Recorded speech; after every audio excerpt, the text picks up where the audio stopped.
পাইপের মধ্যে ভরে দেবো, বড় বড় পাইপ। না সরি, साले मजाक बना के रखते हो, भड़वा समझे क्या? তো গাইজ এখন আমি যাচ্ছিলাম রিলস বানাতে। তো দেখতে পাচ্ছ অনেক জোর বৃষ্টি হচ্ছে, তার জন্য এখানে দাঁড়িয়ে আছি। তো এখন আর যাওয়া হচ্ছে না। তো যতক্ষণ বৃষ্টি হচ্ছে ততক্ষণ আমাকে এখানে থেমে থাকতে হবে। তো মনে করলাম যে একটি ছোট্ট করে ব্লগ করে নেব, তার জন্য একটি ভিডিও শ্যুট করে নিলাম। তো গাইজ তো তোমরাও দেখো কীরকম আমাদের এখানে বৃষ্টি হচ্ছে।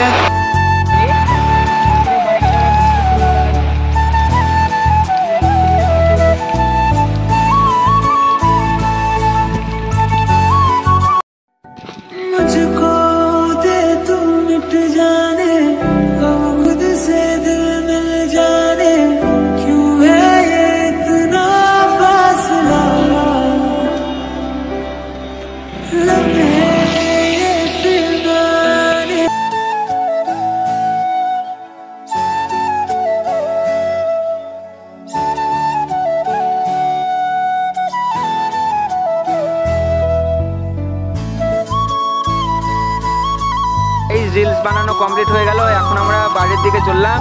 তো এখন এখানে ভিডিও বন্ধ করলাম।